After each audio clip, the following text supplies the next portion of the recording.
하늘에 계시는 저희들의 아버지, 이 온 우주의 거민들이 이 거룩한 날씨를 기억하여 경배드리는 이 거룩한 시간에 성삼위 하나님께서 저희들 곁에 가까이 임재하심을 진심으로 감사합니다. 오늘도 모모란 사슴이 시냇물을 갈급하듯이 주님의 성령을 사모하여 주님의 사랑을 사모하여 이곳에 모인 당신의 귀한 백성들이 계십니다. 저들이 드리는 기도와 우리의 헌신과 우리의 최후의 자복과 우리의 모든 것들을 주님께서 받으시었고, 저희들의 죄 많고 허물 많은 모습 이대로 주님께서 받으시었고, 저희들 성령을 통하여 또 진리의 거룩한 말씀을 통하여 다시 한번 거듭나게 하시고 재창조해 주이소. 우리 예수님께서 이 땅에 오시는 그 밝은 재림의 아침에 우리의 온 영과 혼과 육이 흠없이 보존되도록 축복하여 주시옵소서. 지금은 저희들이 거울로 보는 것처럼 희미하나 그때는 저희들의 모습이 주님처럼 온전히 변화되어 주님의 얼굴을 대면하여 바라보도록 우리 모두를 축복하여 주시옵소서. 귀하신 예수님 이름으로 간절히 비옵나이다. 아멘.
아멘.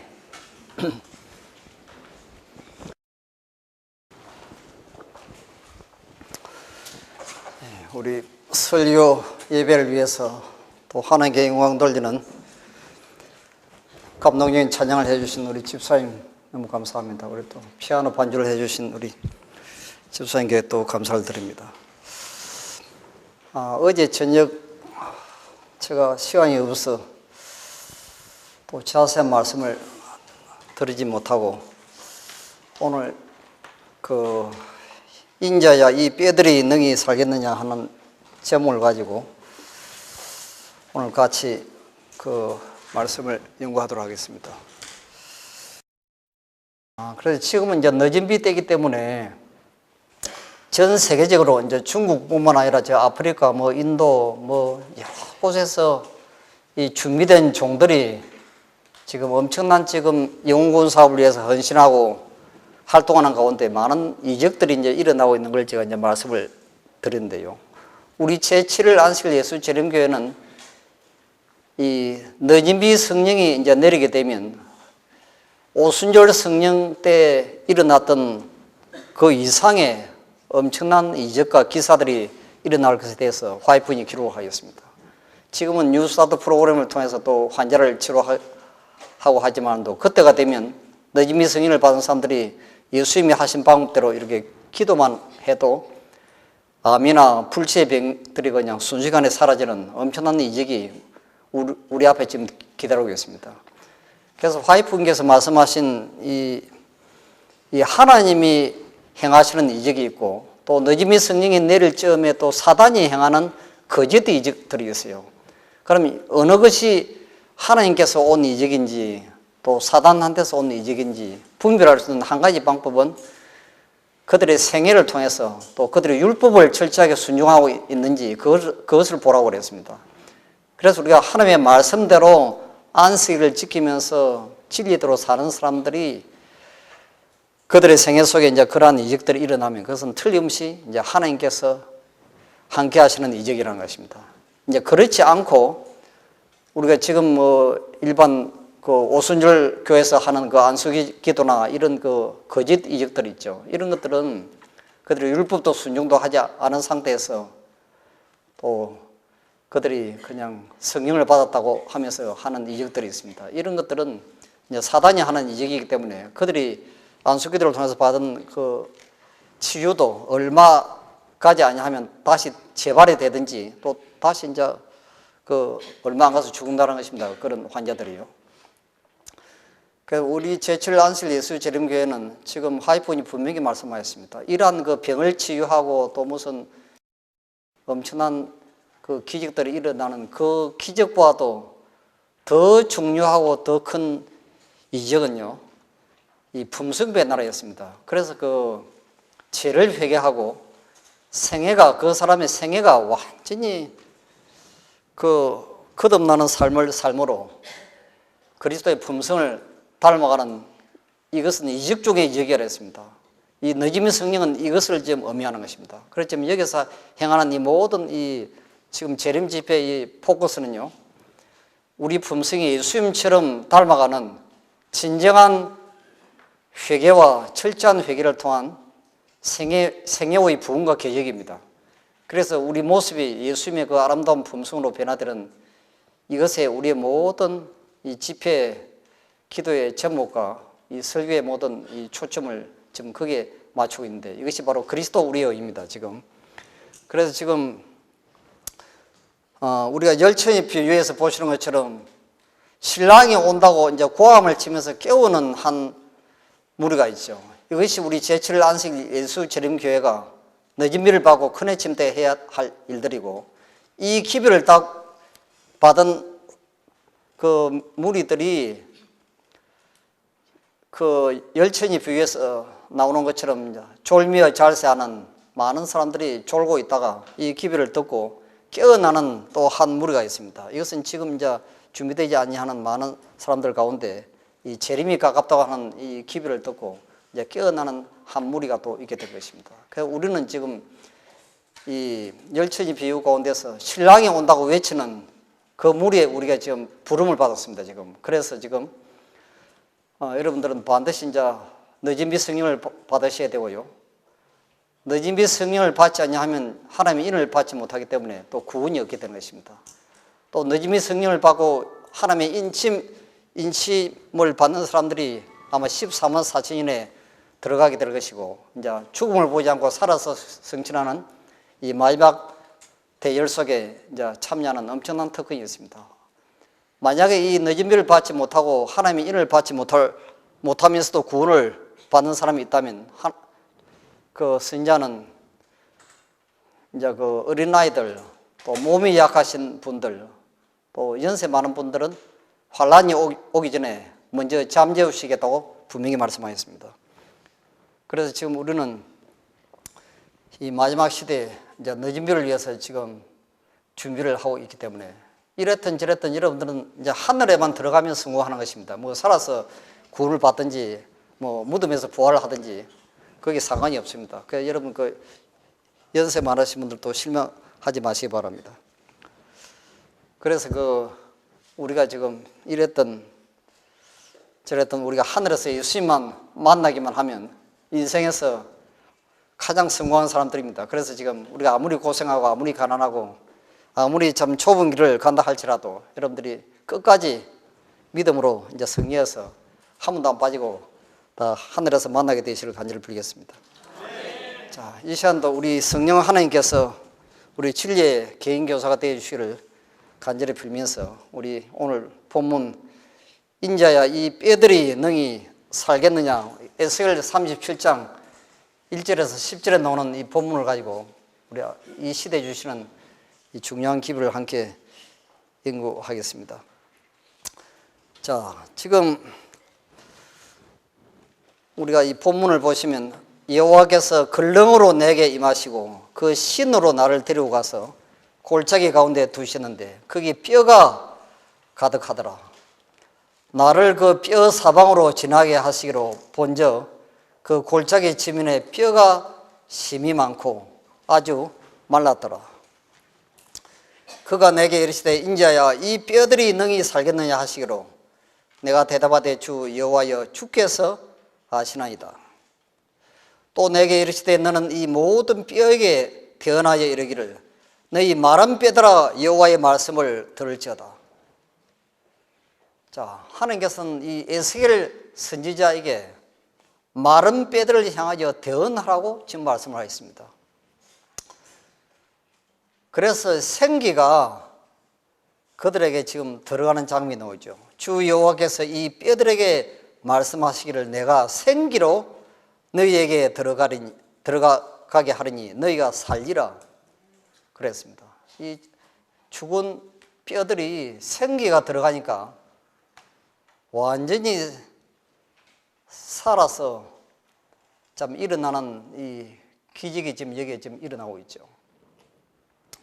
저는 그래서 이 하나님의 말씀과 저는 예언의 신의 말씀을 통해서 지금 계속 지금 말씀을 다 준비했습니다. 저 말이 아니고 이건 완전히 하나님의 말씀으로 여러분들에게 여호와께서 에스겔 선지자에게 내 말을 대언하라고 했습니다. 그래서 저는 이 하나님의 말씀만을 제가 대언을 하겠습니다. 그래서 여러분들이 이 말씀을 잘 보시기 바랍니다. 너희 위에 힘줄을 두고 살을 입히고 가죽으로 덮고 너희 속에 생기를 두리니 너희가 살리라. 또 나를 여호와인 줄 알리라 하셨다 하라. 이에 내가 명을 쫓아 대언하니 대언할 때 소리가 나고 움직이더니 이 뼈 저 뼈가 들어맞아서 뼈들이 서로 연락하더라. 내가 또 보니 그 뼈에 힘줄이 생기고 살이 오르며 그 위에 가죽이 덮이나 그 속에 생기는 없더라. 또 내게 이르시되 인자야 너는 생기를 향하여 대언하라. 생기에게 대언하여 이르기를 주 여호와의 말씀에 생기야 사방에서부터 와서 이 사망을 당한 자에게 불어서 살게 하라 하시다 하라. 여러분들이 이 설교와 강연이 무엇이 차이점이 있는지 아십니까? 오늘날 많은 설교자들이 사람의 귀를 즐겁게 하기 위해서 웃기는 이야기, 감동적인 많은 이야기를 합니다. 이런 것들을 우리는 강연이라고 이야기를 하죠. 그런데 이 설교는 마치 수술실에서 죽어가는 환자를 살리는 것처럼 사람을 살리는 것이 설교입니다. 그래서 지금 오늘 이 한 시간의 설교를 통해서 여러분의 생애가 변화가 일어나고 죽었던 사람이 살아나기를 간절히 빌겠습니다. 자, 여기 지금 이에 내가 그 명대로 대언하였더니 생기가 그들에게 들어가며 그들이 곧 살아 일어나서 서는데 극히 큰 군대더라 라고 기록되어 있습니다. 여러분 심령 속에 생기가 들어가면 우리는 부활할 수 있습니다. 우리가 영생으로 우리가 하늘에 지금 들어갈 수 있죠. 자, 이 마른 뼈들의 이상은 누구를 표상을 한 것이었습니까? 자, 여기 이제 리벤 헤랄드 1893년도 1월 17일자에 쓴 기별에 보시면 이 마른 뼈들의 이상은 죄와 허물로 영적으로 완전히 죽어 있는 이스라엘 민족을 표상한 데 있습니다. 고대 이스라엘 민족을 표상하는 것이 이 마른 뼈들의 이상이었습니다. 그들은 살아있는 것처럼 보이지만도 영적으로는 완전히 죽어 있던 고대 이스라엘 민족을 상징한 것이었죠. 이것은 또한 떳떳 미지근하고 헌신도 열성도 사랑도 없는 라오디게아 교회 상태를 표상하기도 한다. 내가 네 행위를 아노니 네가 살았다 하는 이름은 가했으나 죽은 자로다. 계시록 3장 2절에 있는 이 현대 진리를 믿는다고 공언하는 우리 제7일 안식일 예수 재림 교인들에게도 해당한다는 것입니다. 자, 이것이 교회적인 사건 87페이지에 잘 묘사되어 있습니다.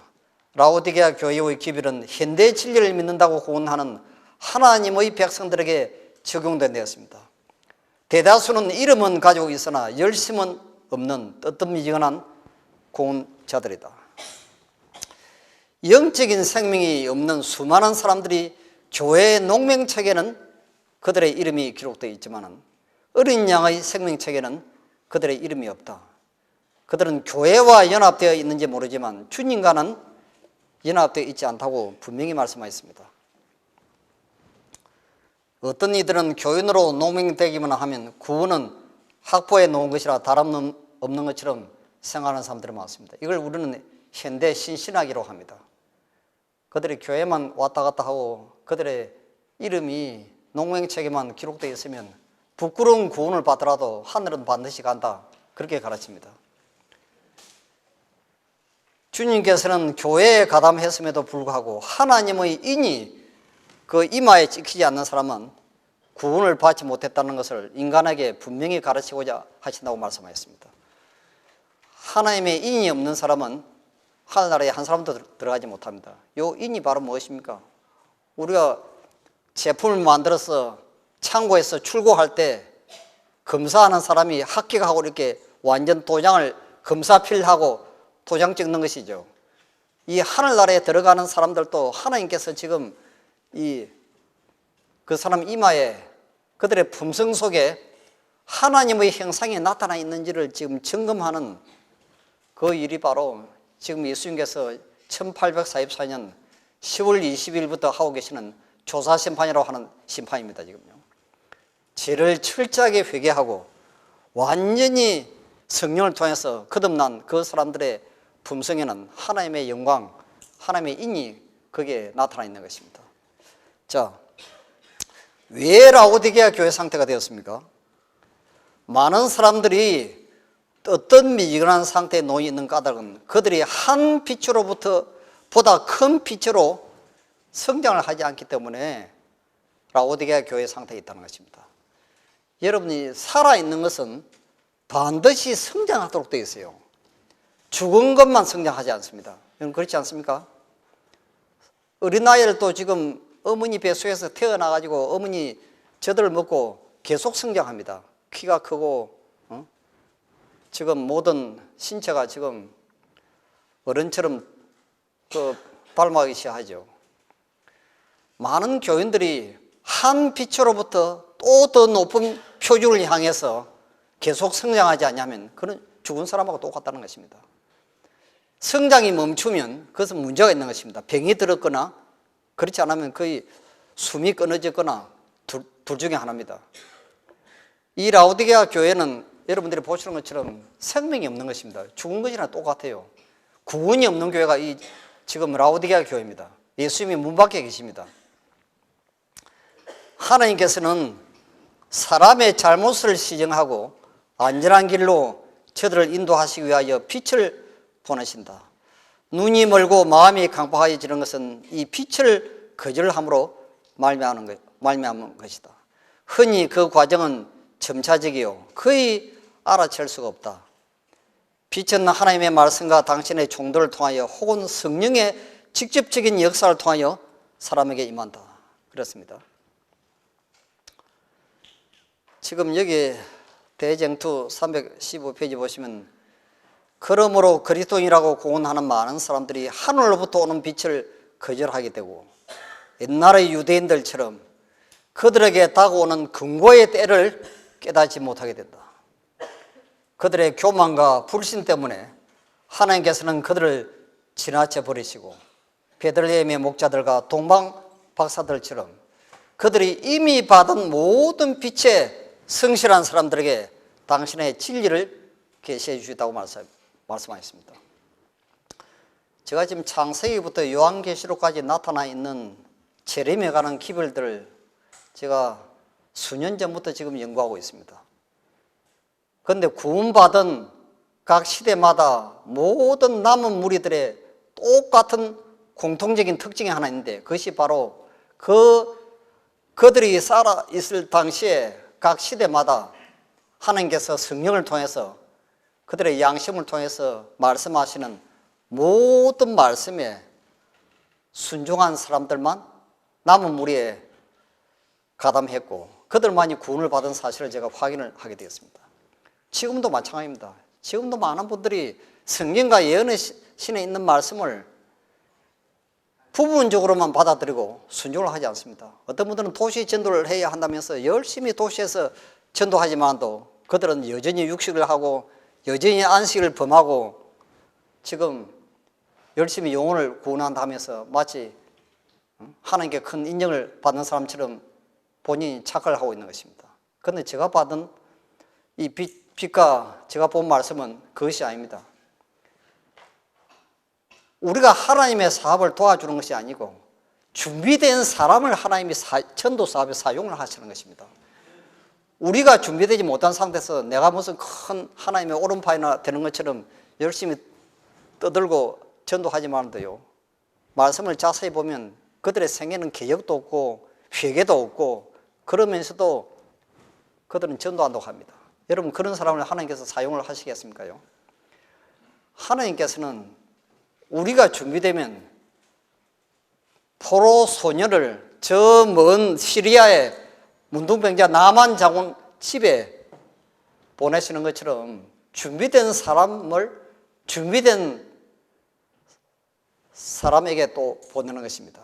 그렇게 해서 이 전도는 택한 사람, 잃은 양을, 내 우리의 잃은 양을 찾으러 가게 만드는 것입니다. 이것이 영혼군 사업이고 이것이 교회의 하나의 전도 사업인 것입니다. 택하지 않은 사람을 하나님께서는 전도하라고 보내지 않는 것입니다. 여러분, 가룟 유다가 자기 스스로 예수님의 제자가 되겠다고 찾아왔습니다. 그런데도 예수님은 유다를 거절하였습니다. 여우도 굴이 있고 공중에 새도 여러분들이 보시는 것처럼 거처가 있을 때 인자는 머리 둘 곳이 없다고 말씀하셨습니다. 그런데 베드로나 요한은 예수님이 직접 찾아가서 현장에서 그들을 불렀습니다. 지금부터 너희들은 사람을 낚는 어부가 되게 하라고 예수님이 직접 가서 불렀습니다. 심지어는 베드로에게는 2번씩이나 찾아갔습니다. 왜 그렇습니까? 하나님께서 택한 백성들이 있는 것입니다. 여러분들이 이것을 말씀하시면 이제 여러분 오해를 할지 모르지만도요, 여러분 이 택감을 받는 조건이 있죠. 지금 이제 뒤에 놓을 것입니다. 지금요, 내가 진리를 위해서 내가 정말로 감추인 보화를 발견한 것처럼 내가 하늘나라를 위해서 내 모든 것, 내 생명까지 바칠 준비가 되어 있는 사람은 하나님이 택하십니다. 그 사람이 하나님의 백성인 것입니다. 지금 그들이 이미 모든 빛입니다. 그들이 이미 받은 모든 빛. 여러분, 건강기별 무슨 시골 생활 또 거부하는 사람들, 그 사람들이 하나님께 택하신 백성이라고 저는 생각하지 않습니다. 왜냐하면 이 남은 무리들의 모든 특징은 작은 빛이든 큰 빛이든 아시겠어요? 모든 말씀에 순종하는 것입니다. 모든 말씀. 우리가 시골 생활을 하면서도 여러분 열심히 전도하셔야 됩니다. 이 전도하지 않으면 우리 신앙이 또 시들어지고 그게 또 하나님의 뜻이 아닌 것입니다. 우리가 이웃에 있든지 도시로 가든지 여러분 열심히 전도하셔야 돼요. 지금 교회가 하나님의 분명한 섭리를 쫓지 않고 모든 빛을 받아들이지 아니하고 제시된 모든 의무를 이행하지 않을 것 같으면 종교는 다분히 행시가 되어버리고 생명력이 넘치는 경건의 정신은 사라져버릴 것이다. 여러분, 이 교회가 왜 라오디게아 교회가 되었습니까? 선지자께서 주신 말씀을 순종을 하지 않는 것입니다. 부분적으로만 순종을 합니다. 자기가 할 수 있는 거, 마음에 드는 거, 이런 것만 하지.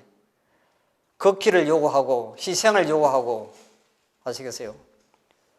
아브라함에게 자식을 모리아 산에 제물로 드리려고 할 때 우리 같으면 그거 순종하겠습니까요? 이 아브라함의 믿음은 하나님께서 무슨 말씀을 하시든지 그 말씀을 순종할 준비가 되어 있었습니다. 그래서 하나님께서 아브라함을 선택을 하신 것입니다. 그래서 이 아브라함을 우리는 믿음의 사람이라고 이야기하는 것입니다. 이 믿음과 순종은 불가분의 관계를 가지고 있는 것입니다. 믿음이 있는 사람이 순종을 하지 믿음이 없는 사람은 순종을 못하도록 되어 있어요. 그러나 이 교회 안에 왜 이 라우디게아 교회가 되었느냐 하면 여기 보시는 것처럼 모든 빛을 받아들이고 하지 않는 것입니다. 여러분 시골 생활도 빛 가운데 지금 하나입니다. 건강기별도 역시 빛 가운데 하나죠. 우리가 전도하는 거 역시 도시 전도도 역시 빛입니다. 우리가 다 순종을 해야죠. 우리가 시골에 들어갈 때까지 자기가 처해 있는 장소에서 도시에 있으면 열심히 또 전도해야 되는 것입니다. 자기 이웃을 위해서 또 우리가 직장에 있으면 또 직장인들에게 또 우리가 힘이 미치는 범위 안에서 최선을 다해야 되는 것입니다. 이 사실은 교회의 역사를 통해서 여러 번 반복하여 나타났다. 하나님께서는 당신의 백성들에게 주신 축복과 특권에 부합되는 믿음과 순종을 나타내도록 요구하신다. 순종에는 희생이 따르는 십자가가 포함된다고 이야기했습니다. 아시겠어요? 우리가 하나님의 말씀대로 순종하려고 하면 고통이 따르고 희생이 따르고 십자가가 따르는 것입니다. 여러분 육식 좋아하는 분들 그 끊기가 얼마나 힘듭니까? 와이프는 고기를 너무너무 좋아했기 때문에 자기가 이 건강기별을 받아들이고 채식하기까지 얼마나 많은 갈등과 고통과 자기 자신과의 투쟁이 있었다고 분명히 자서전에 그 기록을 하고 있습니다. 여러분 시골 생활하는 것이 여러분 쉽습니까요? 이게 쉽지가 않습니다. 저도 몇십 년 전부터 참 시골 생활 다른 거 한다고 지금 강원도에서 전라도까지 그냥 얼마나 기름값 하더라도 아마 수백만 원 아마 없을 것입니다요.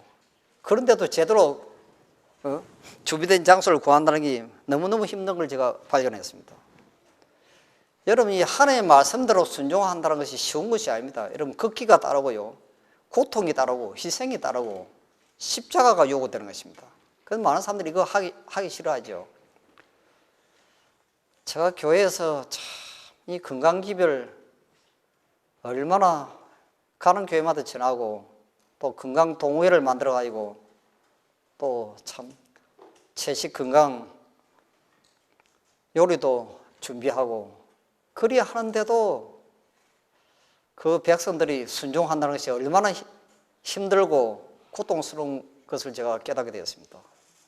이게 사실은 우리 힘으로 안 됩니다. 이것은 완전히 성령의 힘을 통해서 정말로 하늘나라에 가고 싶은 그 생각이 생명보다 이 세상 모든 소유를 다 준다 할지라도 하늘에 들어가는 것보다 더 큰 축복이 없다고 생각하는 그런 사람들만 순종을 하려고 하지요. 보통 사람들은 이게 안 됩니다. 여러분 제가 그걸 저 경험을 통해서도 그렇고 제가 교회 목회를 하면서 수없이 제가 그걸 봤습니다. 그들의 교만과 불신 때문에 하나님께서는 그들을 지나쳐 버리시고 베들레헴의 목자들과 동방 박사들처럼 그들이 이미 받은 모든 빛에 성실한 사람들에게 당신의 진리를 제시해 주겠다고 기록되어 있습니다. 여러분 이 교회에 아무나 들어옵니까요? 여러분들이 예수님께서 니고데모에게 그 사람이 거듭나야 하늘나라에 들어간다고 하신 말씀을 하셨을 때 바람의 비유를 하십니다. 이 바람은 성령을 표상하는 것이죠. 예수님께서는 창세 전부터 죽임을 당하신 하나님의 어린 양이십니다. 우리가 이 세상에 태어나는 순간부터 교회를 내가 놓든 놓지 않든 간에 성령은 바람처럼 우리 마음에 양식을 통해서 임합니다. 선을 사랑하고 악을 미워하도록 우리 마음에 성령께서 우리를 자석처럼 십자가 밑으로 인도를 하시죠. 그러한 성령의 이끄심에 날마다 순종하고 이끌려 오는 사람들이 나중에 이 예수 믿으러 하는 그 전도를 받고 쉽게 굴복을 하고 동의를 하고 교회를 나오게 되는 것입니다. 그 사람들이 참된 하나님의 백성이 되었기 때문에 그 사람은 우리가 아모스에 있는 말씀처럼요, 알곡은 한 알갱이도 떨어져 나가지 않도록 되어 있습니다. 하나님께서 택하신 준비된 그 영혼들은 하루아침에 이렇게 변화되고 준비되는 것이 아니고 수십 년이라는 시간이 걸리는 것입니다. 수십 년이요. 그래서 여러분들이 지금 이 하나님의 백성이 되는 것은 하루아침에 되는 것이 아니고 이 진리교회에 여러분들이 가담한 것도 우연히 되는 것이 아닌 것입니다. 하나님께서 택한 백성들은요, 완전히 다른 것입니다. 지금 이 사람들의 공통적인 특징이 하나님의 말씀, 선지자께서 선지자를 통해 주신 모든 말씀을 다 순종하고 싶은 충동이 저절로 마음속에서 일어나도록 되었습니다. 이 사람들이 거듭난 사람들이고 준비된 사람들이고 알곡들인 것입니다. 이거는 두말할 필요가 없는 것입니다. 자, 초기 문제 14페이지에 보시면 화이트분이 지금 제레미 신도들이 하늘을 향해서 여행하는 한 장면이 나오죠. 자, 보시면 여기 밤중 소리라고 나옵니다. 나는 눈을 들어 세상 위에 높이 뻗쳐 있는 곱고 좁은 길을 보았다. 이 길 위로 제레미 신도들이 그 끝에 있는 까마득한 도성을 향하여 여행을 하고 있었다. 그 길이 시작되는 곳에 빛이 있어서 그 빛이 그들의 뒤를 환히 비추고 있었는데 한 천사가 내게 말하기를 그 빛은 밤중 소리라고 하였다고 이야기했습니다. 왜 밤중 소리라고 말씀하셨습니까? 도덕적으로 타락한 이 세상은 지금 하나님께서 보시기에 영적인 완전한 지금 한밤중인 것입니다. 여기에 빛이 지금 제레미 신도들을 하늘나라로 지금 인도하고 있습니다. 이것은 바로 성경과 예언의 신의 말씀을 통해 주신 하나님의 보좌로부터 흘러나오는 거룩한 빛 줄기인 것입니다. 자, 이 빛을 따라 여행하는 성도들은 끝까지 그 하늘나라까지 들어가는 장면들 나오죠. 처음에는 너도 나도 보따리를 싸고 수많은 사람들이 하늘을 향해서 여행한다고 출발을 했는데 나중에 보니까 길이 점점 더 좁아지면서 한 사람 두 사람 다 떨어져 나가고 결국은 극소수의 사람들만 남는 장면을 화이트분이 이제 계시 가운데 보였습니다. 어떤 이들은 그들 뒤에 있는 빛을 경솔하게 부인하면서 그들을 이와 같이 먼 곳으로 인도해 내시는 분은 하나님이 아니라고 하였다. 그러자 그들 뒤에 있던 빛은 사라지고 저희 발은 칠흑 같은 흑암 속에 빠지게 되었다. 여러분, 이 예언의 신을 지금 부인하는 사람들 많죠.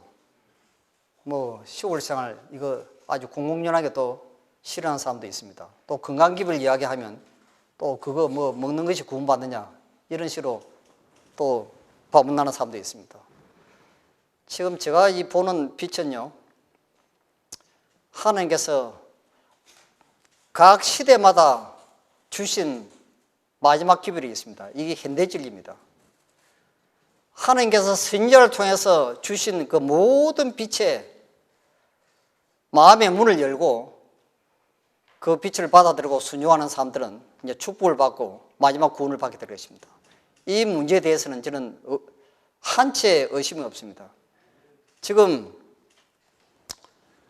우리가 이 빛을 부인하고 거절하고 등한히 하게 되면요, 지금 제레미 신도들이 지금 하늘을 향해서 여행을 하다가 중간에 완전히 타락을 하고 어둠 속에, 캄캄한 어둠 속에 영원히 영생을 잃어버리는 그 장면들이 이제 나오게 됩니다. 자, 여기 어떤 미지근하다는 말은 이런 부류의 사람들에게 적용이 된다. 그들은 진리를 사랑한다고 공언한다. 그렇지만 그리스도인 열심과 헌신이 부족하다. 그들은 전적으로 포기하고 불신자가 되는 모험을 하지 않으나 그렇다고 기꺼이 자아에 대해서 죽고 그들의 믿음의 원칙을, 자, 요 뒤에 보십시오, 철저히 따르고자 하지도 않는다. 무슨 말인지 아시겠습니까? 자아에 대해서 죽고 그들의 믿음의 원칙을 철저하게 순종하려고 하지 않는다는 것입니다. 여러분, 이 건강기별을 뿐만 아니고 뭐 11급 내는 것도 마찬가지죠. 하나님께서 주신 모든 말씀에 우리는 순종해야 되는 것입니다. 철저하게. 이런 순종이 없이는요, 여러분들이 늦은 비를 받지 못하고 하나님의 인을 받지 못합니다. 여러분 이거 잘 보시기 바랍니다. 지금요, 자 여기 우리 엘렌지 화이트 주스관 우리 코멘터리 우리 성경 주스 6권 1075페이지 보시면 거듭남은 이 시대에 복이 드문 경험이다. 이것이 교회 안에 그렇게도 많은 혼란이 있는 이유이다. 그리스도의 이름을 지고 있는 너무나 많고 많은 사람들이 성화되지 않고 거룩하지도 않다. 그들은 침례는 받았지만 산채로 매장되었다. 자아가 죽지 않았으므로 그들은 그리스도 안에서 새로운 삶으로 일어나지 못했다. 여러분, 구원은 죄와 자아에 대해서 죽는 것입니다. 이 두 가지가 구원입니다. 자기 자신에 대해서 죽고 죄에 대해서 죽는 것입니다. 이 사람들의 이마에 하나님의 인이 이제 쳐지게 되는 것입니다. 여러분, 자아를 죽이는 것이 쉽습니까요? 이게 쉬운 게 아닙니다. 여러분들이 누가 나한테 좀 듣기 싫은 이야기, 충고, 책망 한마디만 하면 여러분 속에서 그대로 막 거부 반응이 일어나고, 너는 뭐 한번 해볼까 했던 여러분 이런 식으로 만약에 되면 그거는 이제 그리스도가 마음속에 계시는 것이 아니랬습니다. 이 죽은 사람은요, 여러분 우리 산상본의 말씀처럼 아무리 다른 사람들이 나를 경멸하고 모욕하고 조소를 한다 할지라도 마치 기머거리처럼 소경처럼 될 것이라 했습니다. 죽은 사람은 반응이 없죠. 여러분 예수님의 생애를 여러분 깊이 연구하시기 바랍니다. 예수님의 생애를 여러분 처음부터 끝까지 유년의 시기, 투쟁의 시기를 통해서 여러분 마지막 순간까지 여러분 정말로 기도하는 마음으로 읽어보십시오. 자아가 죽는다고 하는 것이 무엇을 의미하는지를 보시기 바랍니다. 우리가 예수님 품성을 닮아간다고 많은 분들이 이야기하죠. 그게 쉬운 것이 아닙니다요. 이런 성령을 통해서만 자아가 죽을 수가 있고 죄에 대해서 죽을 수 있다 했습니다. 여러분들이 이제 성령을 이제 받으셔야 되는데 이 성령은 그냥 받는 것이 아닙니다. 자, 여기 교회정은 이건 445페이지에 이런 말씀이 있어요. 나는 그들 앞에 내가 본 바에 의해 진리를 믿는다고 공언하는 사람들 중에 결국 겨우 몇 명만 구원을 받게 될 것이라고 진술하였다. 여러분 몇 명 같으면 10손가락 아래죠. 저는 그래서 이것이 좀 저도 여기에 속하지 못할 것 같아요. 몇 명이라 해놓으니까 믿음 좋은 사람들이 얼마나 많습니까? 품성 좋은 사람도. 저도 자신이 없어요. 불안하고 겁이 났어요. 그래 이거 안 되겠다 해가 번역이 무엇이 잘못된 게 아닌가 하고 원문을 제가 찾아봤더만은 이 번역이 지금 잘못되었습니다. 여기 보시면 but a small number라고 기록되어 있습니다. 아시겠어요? 이 뭡니까? 소그룹입니다. 소그룹. 소수의 사람들만 구원을 받을 것을 보았다는 것입니다. 화이트는 현대 진리를 믿는다고 구원하는 사람들 중에 너무너무 많은 적은 사람들만 구원을 받는 것을 보고 경악했다고 하는 표현이 또 다른 예언신에 있습니다. 경악. 얼마나 수가 적은지. 그래서 제가 이 설교를 지금 이 집회 아니면요, 제가 이 코테이션을 제가 빼버립니다. 왜냐하면 어떤 교회 제가 한번 가서 가라지하고 알곡에 대한 설교를 했더만은 설교 마치자마자 목사님 나는 가라지이기 때문에 내일부터 이제 교회 안 오겠습니다. 저는 뭐 가라지가 알곡이더라고 실컷 설교해놨더니 지금까지 교회 안 온 분이 있어요. 저는 뭐 마음속으로도 저분은 뭐 참 좀 힘든다고 생각했지만도 그렇게 노골적으로 또 이야기하는 거 나는 또 처음 들었습니다. 그런데 사실은요, 구원을 받는 것이 이렇게 어렵기 때문에 소수만 구원을 받는다고 하는 것이 아닙니다. 여러분 이걸 이제 쉽게 제가 설명드릴게요. 이제 쉬운 게 너무 이거는 완전히 클라이막스입니다. 지금요. 야, 이거는 뭐 진짜로 뭐 서울대학 시험처럼보다 더 어려운 것처럼 생각할지 모르지만도요. 그렇지 않습니다. 아주 간단한 방법이 있어요. 이거 제가 말씀드리려고 합니다. 그래서 여러분들 시계 보지 마십시오. 지금 제가 이거 설교를 이제 다 마쳐야 됩니다. 지금 그들이 구원을 받을 수 없기 때문이 아니고 요걸 잘 보십시오. 그들이 하나님께서 지정하신 방법대로 구원을 받으려고 하지 않기 때문에 그렇다는 것입니다. 자, 이 말씀이 뭔지를 여러분 다음 이제 코테이션을 여러분 보십시오. 여러분 이 감추인 보화에 대해서 많은 설교를 하죠. 그런데 이 말의 깊은 뜻을 이해하는 사람은 극소수입니다.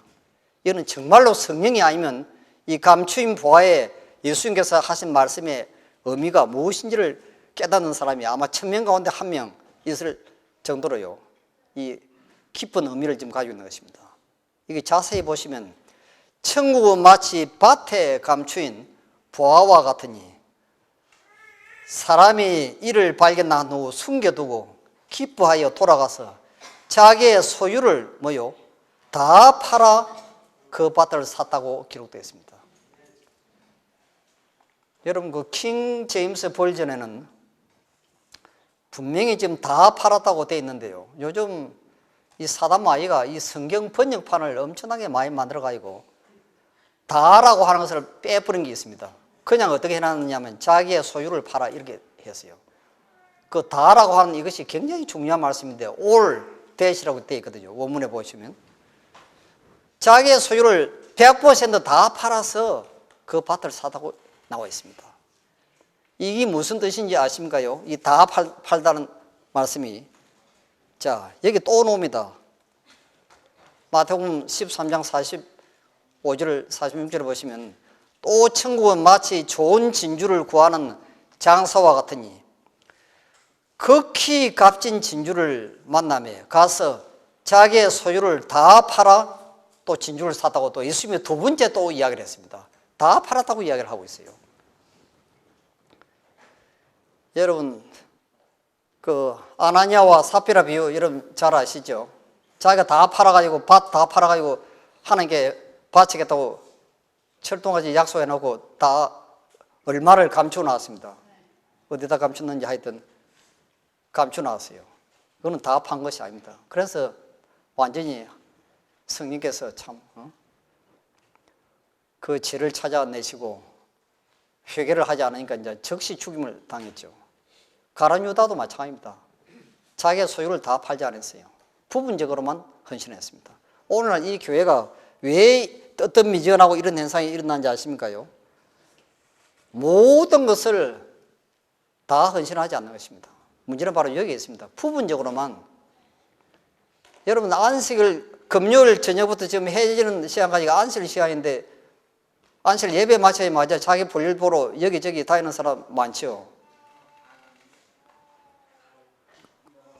지금 여러분 이 말씀을 바로 이름 보셔야 됩니다. 여기 보시면 비유 가운데 진주를 값없는 선물이라고 하지 아니하였다. 장사는 자기에게 있는 모든 것을 주고 그것을 샀다고 하였다.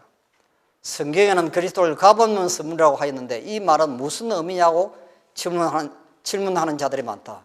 물론 그는 값없는 선물이다. 그러나 그에게 아낌없이 자신 곧 혼과 몸과 영을 바치는 자들에게만 그러한 것이다. 구원은 값없는 선물이면서 또한 매매되는 것이라고 이야기했습니다. 이게 값없는 선물인 것입니다. 하늘은 들어가고 싶고 헌신은 하고 싶고 아시겠어요? 한 발은 이 세상에 한 발은 저 하늘나라에 이렇게 양다리에 걸치게 하는 사람들 너무 많죠. 그럼 완전히 다리가 아마 찢어질 것입니다. 양다리 걸치게 하면요.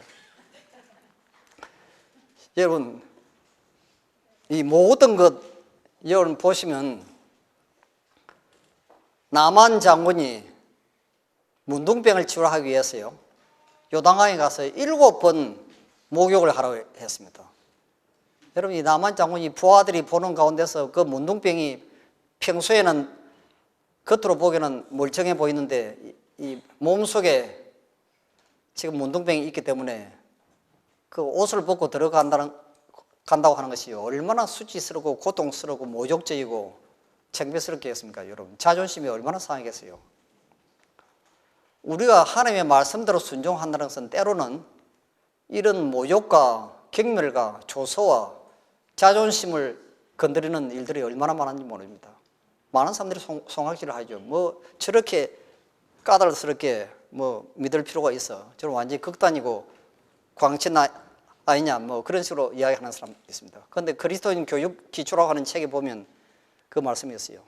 하나님의 백성들이 하나님께서 바라시는 표준에, 높은 표준에 도달하게 될 때 많은 사람들이 우리를 극단주의자, 광신자라고 이야기할 것이다. 그 말씀이 있습니다. 우리가 극단주의자, 광신자, 이다이라는 말을 듣는 것이 이제 거의 좋은 이야기입니다. 지금 이제 그렇게 살아야죠. 왜냐하면 하나님의 말씀에 철저하게 순종하게 되니까 이제 그런 현상이 이제 일어나는 것입니다. 나만 장군이 6번까지 들어갔는데 아무 변화가 없습니다. 뭐 일곱 번 들어가라 했으니까 한 5번 정도 들어가면 그래도 뭐 조금이라도 좀 병이 차츰차츰 이렇게 사라질 줄 알았는데 그대로였어요.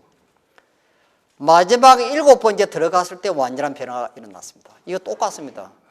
완전한 순종, 완전한 굴복, 완전한 헌신, 완전한 영성인 것입니다. 그래서 지금 이 기별이 지금 1888년 미니아폴리스 대총회 때 존스와 와그너 목사가 전했던 기별입니다. 그래서 이 기별을 받아들였더라면 2년 후에 우리 모두는 하늘나라에 갔을 것이라고 지금 기록을 했단 말입니다. 여러분들이 무슨 말인지 이해가 되십니까요? 자, 여기 정로의 교단 97페이지 보시면 하나님께서는 너희가 전심으로 나를 찾고 찾으면 나를 만나리라고 예레미야 29장 13절에 말씀하셨습니다. 우리가 다시금 그분과 같이 되기 위하여 우리는 마음을 하나님께 바쳐야 한다. 죄인들은 사단에게 단단히 붙들려 있다. 그들은 악마에게 사로잡혀 그의 생각대로 하고 있다. 하나님께서는 우리를 고쳐주고 자유롭게 해주기를 원하신다. 그러나 우리가 우리 자신을 그분께 완전히 바치기 전에는 그분께서는 그 일을 하실 수가 없다는 것입니다. 여러분, 완전이란 말이 무슨 뜻입니까? 99%가 아니고 100%입니다. 하나님의 모든 말씀에 완전히 순종하지 아니하면요, 주님께서는 우리 속에 들어오셔서 우리를 하나님의 형상으로 거듭나게 하시고 하나님의 품성으로 변화시키는 그 변화가 불가능하다는 것입니다. 아시겠어요? 이거 오늘 잊어버리지 마시고, 다른 건 다 잊어버리시더라도 이 말씀을 여러분 기억하시고 돌아가시기 바랍니다.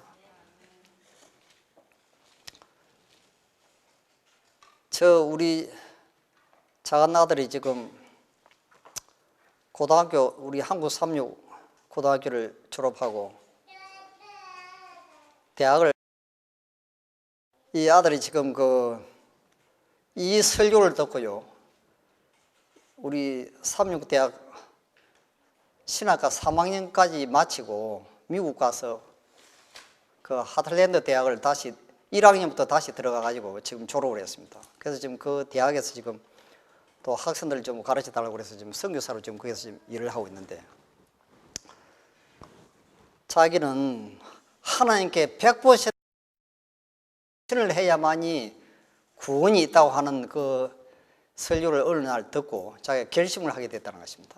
자기는 이 세상 모든 부귀 영화를 다 준다 할지라도 나는 영생을 잃어버리면 아무 소용이 없기 때문에 나는 차라리 가난하게 살더라도 나는 이 영생을 선택하기로 결심했다고 그렇게 이야기를 했습니다. 여기 사도행전 298페이지 보시면 이런 말씀이 있습니다. 바울은 그들이 하나님께 완전히 굴복하기를 간절히 바랐으니 이런 영혼이 하나님께 굴복하지 않으면 죄를 버리지 못하고 식욕과 정욕이 그를 지배하며 유혹의 양심을 어지럽힌다는 사실을 알았기 때문이었다. 굴복은 완벽해야 한다. 주님께 완전히 굴복하는 모든 나약하고 의심하며 투정하는 영혼들은 그들로 승리하게 할 수 있는 대리자들과 직접 접촉하게 된다. 얼마나 많은 곳에 이 말씀이 있는지 모릅니다. 여러분 이 예언의 신을 보십시오. 헌신, 굴복 아시겠어요?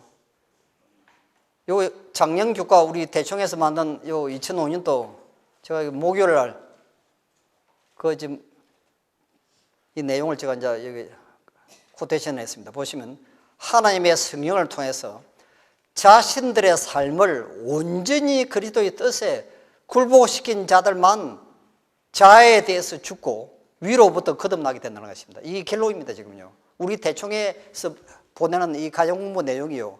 완전히 하나님의 보좌로부터 주시는 거룩한 빛줄기입니다. 이 빛을 따라가셔야 됩니다. 아시겠어요? 자, 여기 1909년 편지에서 164페이지 보시면 거룩한 도성으로 갈 수 있는 통행증, 살아계신 하나님의 인을 받은 자들만 거룩한 도성의 문들을 통하여 들어갈 수 있는 통행증을 가질 것이다. 그러나 하나님의 사과 관계를 맺고 큰 책임을 지고 있으면서도 모두 들이지 않는 신자가 많다. 이 모두 들이지 않다는 말씀이 무슨 뜻입니까? 그들이 이런 상태에 그대로 남아있는 동안에는 살아계신 하나님의 인을 받을 수가 없다. 그들은 자신의 의를 의지하고 있다고 이야기했습니다. 그래서 이 부자 법관이 왜 구원을 받지 못했는지 여러분 보십시오. 그리스도의 말씀은 너희 성길자를 오늘날 택하라는 그 말씀을 그 법관에게 주신 것이었다. 그리스도께서는 그 법관에게 그가 그리스도인의 품성을 완성시킬 수 있는 말씀만을 하셨다 했습니다. 만일 그가 그리스도를 따르기로 결정을 하였더라면 모든 일에 그의 말씀을 순종하였을 것이다. 이게 모든 일이라고 나오죠. 그러나 그는 그러한 조건들이 있는 것을 슬퍼하였다 그랬습니다. 여러분 시대 소망에 보시면 이 번역이 잘못되어 있습니다. 제가 다시 고쳐서 제가 번역을 했는데요. 그는 그러한 상태에 있는 것을 슬퍼했다. 그렇게 번역되어 있습니다. 그 상태가 아닙니다. 그는 아주 이 원문에 conditions라고 지금 되어 있는 이것이요. 조건들입니다. 조건들. 영생에는 조건이 있어요. 무슨 조건입니까? 우리의 생애를 완전히 하나님께 헌신하는 것입니다. 그러한 사람들만 구원을 받을 수 있는 것입니다. 여러분 이해가 되십니까? 예수님의 말씀은 엄격하고 가혹한 것처럼 보이지만도 그것은 지혜의 말씀이었다. 이 말씀을 받아들이고 순종하는 것만이 법관에게 있어서 구원을 위한 유일한 희망이었다고 이야기를 했습니다. 그러니까 이런 기별을 전하니까 지금 백성들이 이 기별을 듣기를 싫어하는 것입니다. 그래서 이 현대 기별은 사람들이 제일 듣기 싫어하고 인기 없는 기별이라고 이야기했습니다. 그래서 제가 이 집회할 때 제목을 세상에서 가장 인기 없는 설교 그렇게 붙이려 하다가 제가 지금 그 망언이 바로 이것입니다요. 그러니까 화이프니 기록을 하시기를 마지막에 가 보니까 구원받는 사람이 그렇게도 적은 이유가 이것 때문에 그런 것입니다. 아시겠습니까? 여러분 이해가 좀 되시는지 모르겠습니다. 지금요. 제자들은 사람들과 천사들 앞에서 그들이 그리스도의 영광을 인식하고 있다는 것을 증명하기를 기뻐하였으며 여기 보시면 모든 것을 잃어버릴지라도 그리스도를 따르기로 선택을 했다는 것입니다. 이것이 중요한 것입니다. 여러분 어떤 분들은 베드로가 예수님을 3번씩이나 부인하고 저주까지 했는데도 그 구원받은 것을 여러분 알고 계시죠? 여러분 그렇지 않습니다요. 여러분 하나님은 그 사람의 마음에 동기를 보시는 것입니다. 동기. 원래 이 베드로나 가룟 유다를 제외한 그 제자들은 자기 이 세상 모든 부귀영화를 다 버린다 할지라도 심지어는 생명까지 버린다 할지라도 예수님을 선택하기로 결심을 한 것입니다. 처음부터요. 그걸 아셔야 됩니다. 여러분 다윗 이야기를 많은 사람들이 합니다. 다윗이 범죄한 이야기. 여러분 다윗이 그런 사람이 아닙니다요. 다윗은 처음부터 완전히 하나님 말씀대로 순종하기로 결심하고 헌신한 사람이었습니다. 그런 사람이 나중에 살다가 베드로처럼 다윗처럼 죄를 짓고 넘어질 수도 있습니다. 그러나 하나님께서는 그 사람의 동기를 아시기 때문에 회개라고 하는 선물을 통해서 다시 또 구원을 하시는 것입니다. 그런데 가룟 유다는 처음부터 모든 것을 바치고 그리스도를 선택을 하지 않은 것입니다. 여러분 그걸 아셔야 됩니다. 그러니까 회개가 나오지 않는 것입니다. 여러분 그걸 아셔야 돼요. 십자가상에 달린 두 강도가 있습니다. 한 강도는 회개를 했는데 한 강도는 회개를 안 합니다. 왜 그렇습니까? 여러분 구원받은 강도의 생애를 여러분 보십시오. 시대 소망이 잘 나타나 있습니다. 이 사람은 보통 사람이 아니었습니다. 어릴 때부터 그는 참 예수님의 말씀을 즐겨 듣고 순종하고 정말로 말씀대로 살고 싶은 사람이었어요. 그런데 나중에 타락을 한 것입니다. 아시겠어요? 그래서 십자가를 지고 그 골고다 언덕을 올라갈 때 자기가 어릴 때 예수님에 대한 말씀과 그분의 행적을 머리 가운데 상상을 하면서 이 사람은 메시아요 하나님의 아들이라고 하는 것을 재확인을 하게 되었습니다. 여러분 이 구원이라고 하는 것은요, 여러분 보시는 것처럼 이 세상 모든 것을 포기한다 할지라도 하나님께서 어떤 말씀을 하시든지 내가 순종하겠다고 하는 결심과 동기를 가진 사람은 한 사람도 멸망을 당하지 않습니다. 저는 이 문제에 대해서 너무나 확실한 기별을 저는 가지고 있습니다. 자, 여기 보십시오. 시대소망 273페이지에 부자였던 마태에게나 가난했던 안드레와 베드로에게도 똑같은 시험이 주어졌다 했습니다. 마태는 모든 것을 버리고 일어나 그분을 따랐다. 이전에 부름을 받은 제자들에게도 똑같은 시험이 주어졌다 했습니다.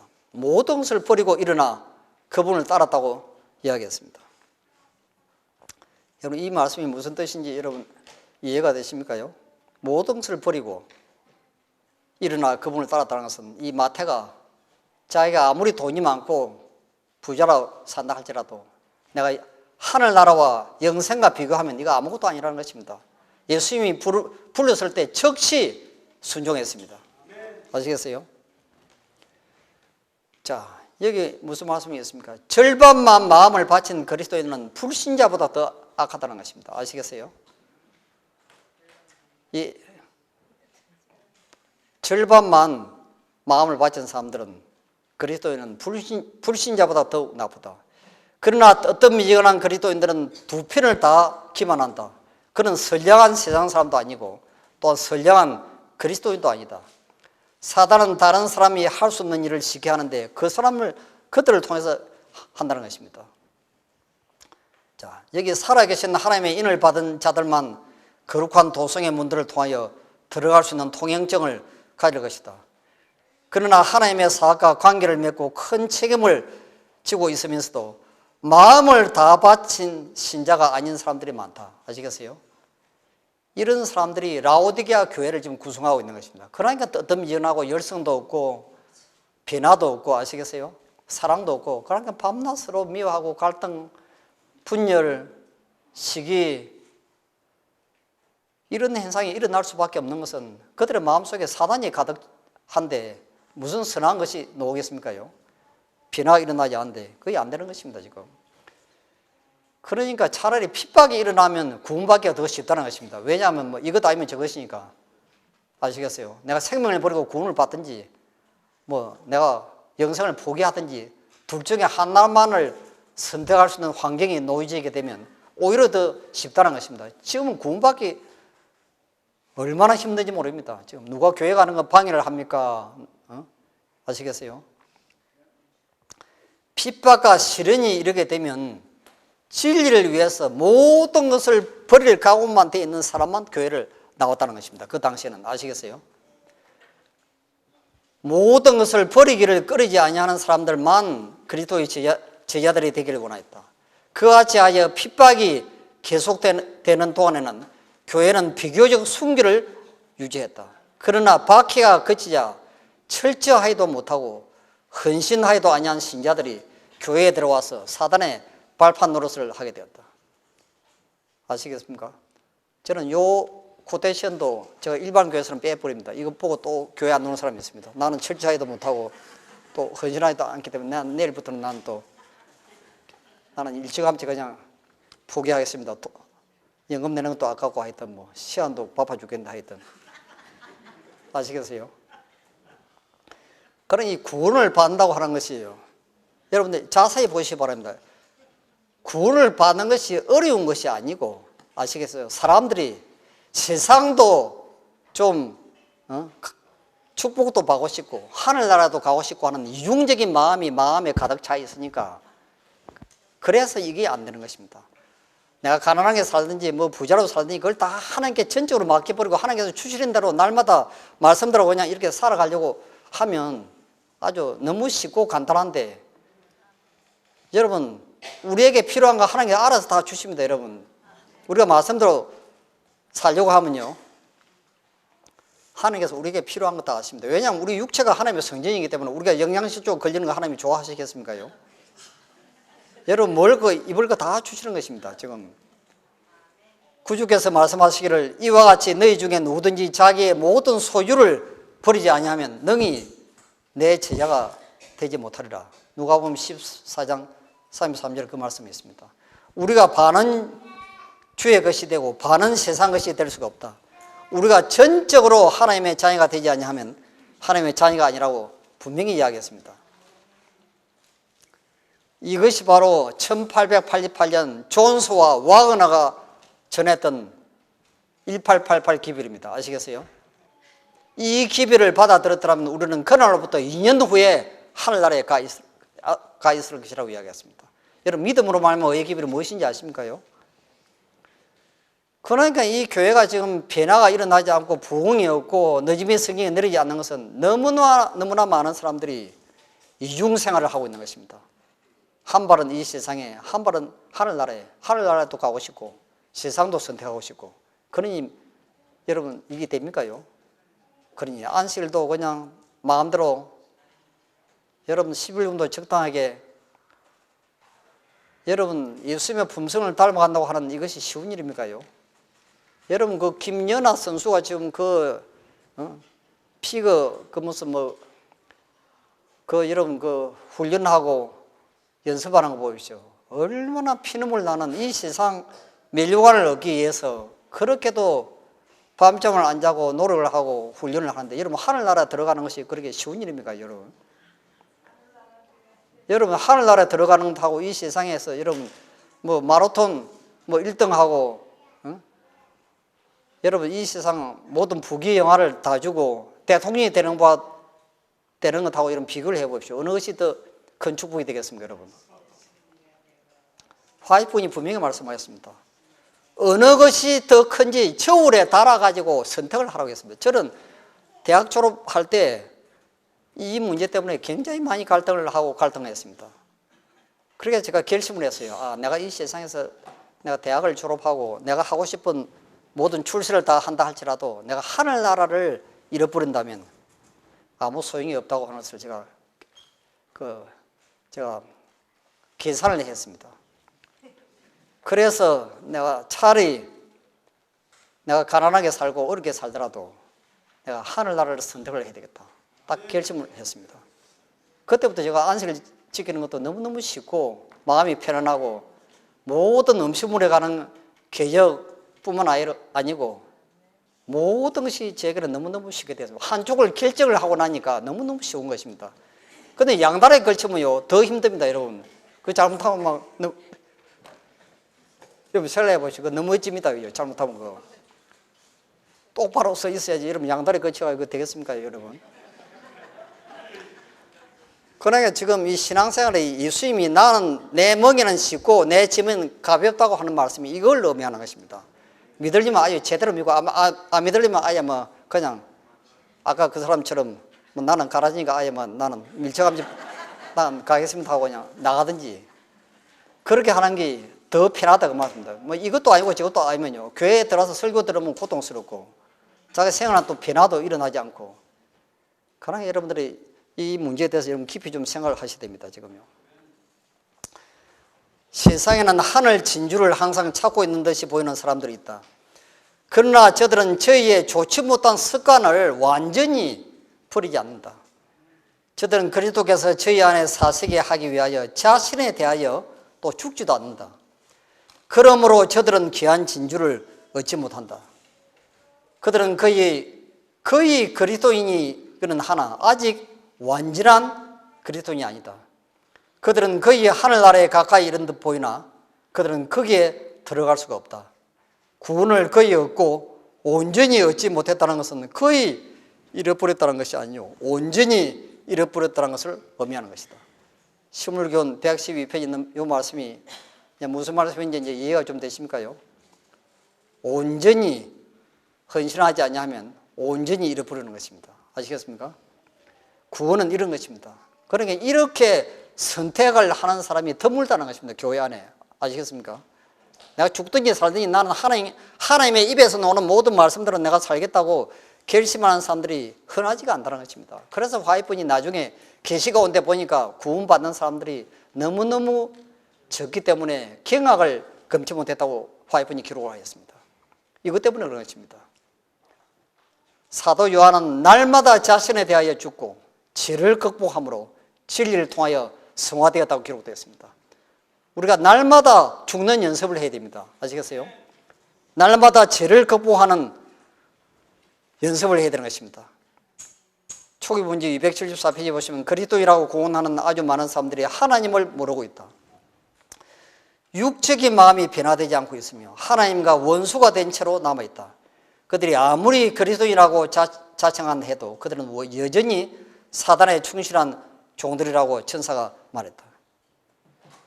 자, 예수님은 협작꾼이 아니며 성경은 공교에 만든 이야기가 아니라고 믿는 것만으로는 넉넉지 않다. 진리의 이론만을 믿는 것으로는 넉넉하지 않다. 그리스도를 믿는다고 고언하는 것만으로 넉넉지 않고 우리 이름이 교회 농명책에 기록된 것만으로도 넉넉하지 않다. 자, 여기 보십시오. 진리가 마음속에 심어져야 한다. 진리가 마음을 지배하고 영을 통제하여야 한다. 우리의 온 품성이 하나님의 말씀으로 인쳐져야 한다. 하나님의 말씀에 뭐요? 1.1회까지도 매일 실천을 해야 된다는 것입니다. 이 말씀이 굉장히 중요한 말씀입니다. 이게 바로 혼인 예복에 비유해서 지금 구대신을 지금 딴 것입니다. 예복을 입는다는 것이 무엇을 의미하는지 보십시오. 우리는 온 품성이 하나님의 말씀으로 인쳐져야 한다. 하나님의 말씀의 1.1회까지도 매일 생활 속에서 실천을 해야 된다는 것입니다. 이거 신물교훈 312페이지에 있는 말씀입니다. 자, 제가 이제 시간이 다 돼서 마쳐야 되는데요. 지금 이제 제가 이제 결론을 말씀을 드리겠습니다. 지금 생기가 마른 뼈들에게 들어오게 되면 부활을 이제 하게 되죠. 이 생기가 여러분 무엇입니까, 여러분? 이 생기를 또 어떻게 봤습니까? 이 두 가지 문제를 좀 자세히 말씀을 드려야 되는데 지금 시간이 없었어요. 제가 다 빼고, 자, 여호와 하나님이 흙으로 사람을 지으시고 생기를 그 코에 불어 넣자마자 완전히 살아있는 사람으로 일어났습니다. 지금 여러분의 마음속에 또 저 마음속에 하나님의 생기가 지금 들어오면 구원을 받을 수가 있습니다. 자, 이 생기를 지금 어떻게 받는 방법을 이제 간단하게 말씀을 드리겠습니다. 살리는 것은 영이니 육은 무익하니라. 내가 너희에게 이런 말이 영이요 생명이라고 하신 이것이 이제 생기인데 요한복음 6장 63절에 있는 요 생기가 바로 하나님의 말씀입니다. 이 하나님의 말씀이 우리 마음속에 들어오는 사람은 여기 있는 말씀처럼 그리스도의 영에 그의 마음을 여는 자는 그의 육체를 무덤으로부터 부활시킨 전지전능하신 능력에 참여하는 자가 된다고 이야기했습니다. 자, 오늘 이 재림 집회에 여러분들이 오시는 분들은 마음의 문을 완전히 열고 하나님께서 무슨 말씀을 하시든지 그대로 받아들이고 순종할 준비가 되는 사람은 이제 하늘에 들어갈 수 있습니다. 예수님께서 재림하실 때 여러분 부활할 수 있습니다. 그런데 여러분들의 마음의 문을 닫히면요, 이제 그거는 이제 생기가 들어갈 수가 없죠. 왜 유다가 구원을 받지 못했는지 보십시오. 만약 유다가 그리스도께 마음의 문을 열어 놓았더라면 거룩한 은혜는 이기심의 마귀를 추방시키고 유다라 할지라도 구원을 받을 수 있도록 할 수 있다는 것입니다. 유다가 왜 구원을 받지 못했는지 아십니까요? 마음의 문을 열지 않는 것입니다. 예수님께서 설교를 하시면 한쪽 귀로 듣고 한쪽 귀로 흘려버리는 것입니다. 관심이 없어요. 여러분 아시겠습니까? 여기 나오죠. 그는 교훈마다 귀를 기울이지 않은 자가 되었습니다. 이런 사람들은요, 자기가 어떤 결점을 당하면 화를 냅니다. 막 반항심을 품죠. 또 항상 보면 비판하고, 입에서 보면 항상 남을 비난하고 비판하는 것이 습관적으로 되어 있어요. 이게 가룟 유다 행위입니다. 이 교회 안에도 가보면 여러분들이 참 그런 사람들 제가 이제 흔하게 좀 보는데요. 그건 왜 그러냐면 거듭나지 못하면 이런 현상이 가룟 유다처럼 똑같은 현상이 일어나는 것입니다. 이 설교에 대해서 비판하고, 뭐 어렵다고 그러고, 아이고 뭐 안식일 좀 쉬러 왔다니 뭐 기분 나쁘 좋겠다 하면서 그냥 자기 안식일 밤낮 범하고 건강 계획도 안 하고 하는 사람들 이제 그런 설교합니다. 그거 듣기 싫어합니다. 그래서 예배 시간만 쳐다보고 목사한테 12시 다 됐는데 지금 배고파 죽겠다 했던 빨리 안 끝내고 하면서 바깥에 빙빙 돌아다니고 이제 교회 안에 안 들어오고 그런 사람도 있죠. 이런 예화가 아니고 제가 실제로 제가 목회하면서 현장을 제가 목격한 거 제가 말씀드립니다. 이 라오디게아 교회가 지금 왜 이런 현상이 일어나는지 아십니까요? 마음의 문을 열고 성령을 마음에 받아들이고 하지 않는 것입니다. 아시겠습니까? 가룟 유다 같은 사람들이 얼마나 많은지 모릅니다. 교회 안에 지금. 그런 게 라오디게아 교회 현상이 일어나는 것이죠. 여러분이 70인들이 그리스도의 말씀을 들을 때 얼마나 귀담아 들었으면 그들의 육비에, 영혼의 육비에 진리를 마치 돌판에 십계명을 기록하는 것처럼 진리를 기록하고 계시다고 말씀하셨습니다. 여러분도 지금 마찬가지입니다. 여러분들이 재림 집회에 참석하셔가지고 정말로 마음의 문을 활짝 여시고 이 말씀을 받아들일 준비가 되어 있는 분들은요, 지금도 성령께서 여러분들의 육비에 하나님의 말씀을 지금 기록하고 계십니다. 여러분 육비의 말씀이 기록이 되면 행동이 예수님처럼 저절로 반사되도록 되어 있습니다. 이게 바로 새 언약이라고 하는 바로 이 예레미야 31장 33절에 하신 요 말씀 바로 이걸 의미하는 것입니다. 여러분 보십시오. 그러나 내가 이스라엘의 집과 맺은 언약은 이것이니 꼭 그 날들 이후에 내가 내 법을 그들의 속 중심부에 두고 그들의 마음속에 그것을 기록하여 나는 그들의 하나님이 되고 그들은 내 백성이 되리라. 주가 말을 하노라. 바로 이것입니다. 여러분 구원받는 게 얼마나 간단합니까? 여러분 아시겠어요? 그러니까 여러분들이 천국에 정말로 들어가기를 원하신다면 성경 말씀과 예언의 신의 말씀을 보실 때 마음의 문을 활짝 여시고 주님께서 나에게 무슨 말씀을 하시든지 나는 그대로 순종하겠습니다 하고 결심하는 사람은 그 사람 마음의 육비에 성령께서 진리를 기록하십니다. 율법을 기록하십니다. 율법만 기록이 되면 우리 행동은 예수님처럼 저절로 행동이 나오도록 되어 있습니다. 이게 새 언약이라는 것입니다. 아시겠습니까? 여러분 요즘 그 도장 옛날에는 손으로 이렇게 막 도장 파는데 옆에서 막 한 시간씩 기다리고 안 합니까요?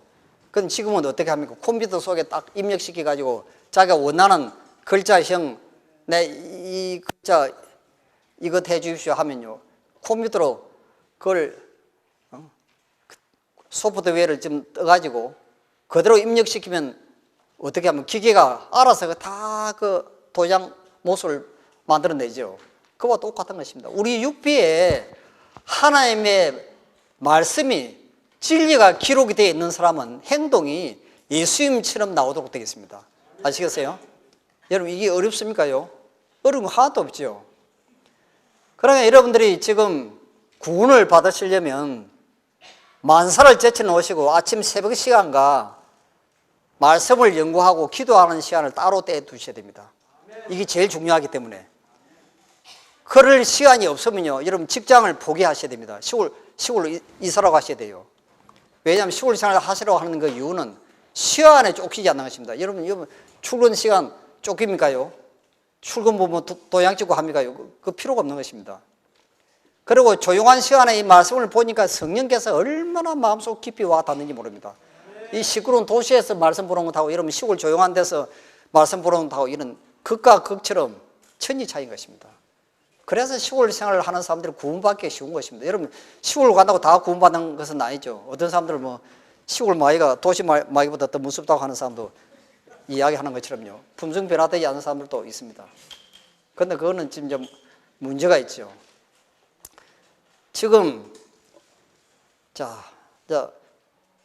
우리가 말씀을 열심히 들으면 우리 마음의 육배에 성령께서 기록을 하십니다. 아시겠어요? 그러니까 이 재림집회에 오셔가지고 이번에 마음의 문을 활짝 여시고 하나님께서 세우신 종도를 통해서 무슨 말씀을 하시든지 그 말씀이 사람의 생각이나 사람의 의견이나 사람의 사상이 아니면 말씀은 다 받아들이시기 바랍니다. 그래서 그 말씀을 순종할 준비가 되어 있으면 이번 집회 동안에 성령께서 여러분들 거듭나게 하게 할 수 있습니다. 완전히 여러분 변화시킬 수 있습니다. 이게 바로 생기가 우리 몸속에 들어올 때 죽은 사람을 부활시키는 마지막 방법인 것입니다. 자, 제가 이제 말씀을 마치겠습니다. 자, 나중에 이제 부활을 할 때 한 장면을 제가 말씀드리죠. 요한복음 5장 28절 29절에 보시면 이를 기이히 여기지 말라.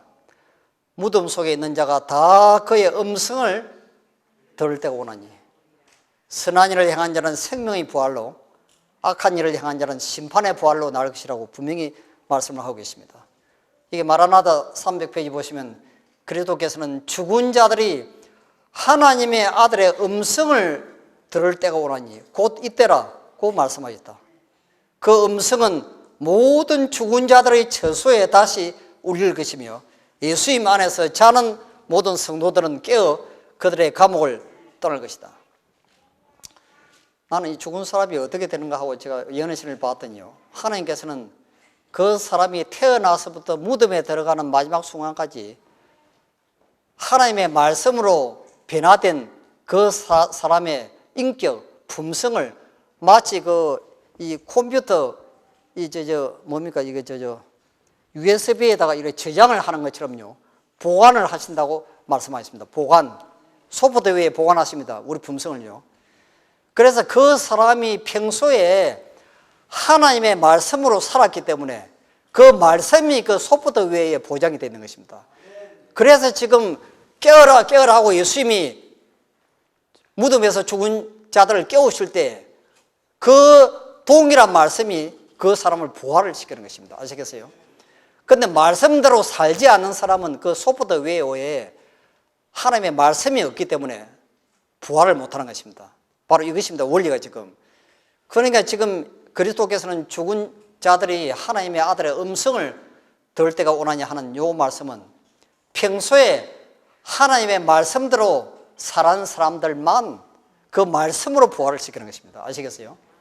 그러니까 자기 생각대로, 자기 고집대로, 자기 의견대로, 사람들의 이론대로 신앙생활을 하는 사람들은 한 사람도 부활 못합니다. 이것 때문에 지금 이제 어느 정도 이제 감이 잡히시죠?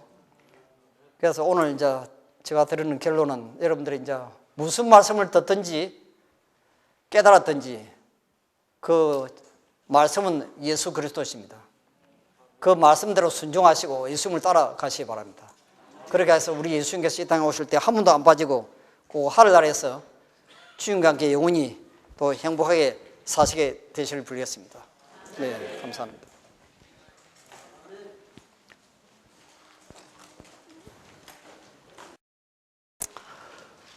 하늘에 계시는 아버지, 우리 주님께서 이 땅에 오실 때가 100년 이상을 지금 지체하고 계십니다. 죽음보다 더 강한 사랑으로 저희들 한 사람 한 분 한 분을 다 너무나 사랑하시기 때문에 하루를 천년같이 천년을 하루같이 오래오래 참으시고 기다리시는 하나님의 그 무한하신 인내를 인하여 진심으로 감사를 드립니다. 지금은 때가 임박하여 우리 주변에 얼마나 많은 재림의 징조들이 눈만 뜨면 우리 눈앞에 증개되고 있습니다. 지금은 늦은 비가 내릴 때가 되었습니다. 하나님의 인치는 천사가 마지막 인치는 사업을 신속히 마치고 영원히 돌아오지 않는 길을 향하여 날개를 짚고 있는 시대에 저희들이 또 살고 있습니다. 자비하신 주님이시여, 우리가 이 세상, 죄악 많은 이 세상 가운데서 오래오래 머물기를 원치 않습니다. 우리 주께서 이 땅에 빨리 재림하여서 눈물도 고통도 질병도 싸움도 미움도 없는 영원한 하늘나라에서 주님과 함께 영원히 살게 되기를 마음에 간절히 사모합니다. 자비하신 주님이시여, 오늘도 우리의 조금 전에 부른 찬미가의 가사처럼 온전히 주님께 저희들의 생애를 헌신하오니 주님께서 저희들을 받아주시고 온전히 주님께 순종할 수 있는 믿음을 대주시기를 간절히 기도드립니다. 그래야 우리의 모습이 주님과 같은 아름다운 모습으로 변화되어서 우리 예수님께서 이 땅에 오실 때 우리의 이름을 부르시고 우리를 불면의 모습으로 변화시켜 주셔서 주님과 함께 저 영원한 하늘 생명 강가에서 영원히 행복하게 살도록 축복하여 주시옵소서. 지금은 하나님의 무한하신 사랑과 예수 그리스도의 끝없는 은혜와 성령의 영원하신 교통하심이 여기에 재림 집회에 참석하신 나의 어린 아이로부터 어른의 이름까지 한 번도 빠지지 아니하고 지금부터 영원까지 함께하여 주시옵소서. 귀하신 예수 이름으로 간절히 축원합나이다. 아멘.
맛있는 식사 잘 하시고 또 오후 집회 참석하시기 바랍니다.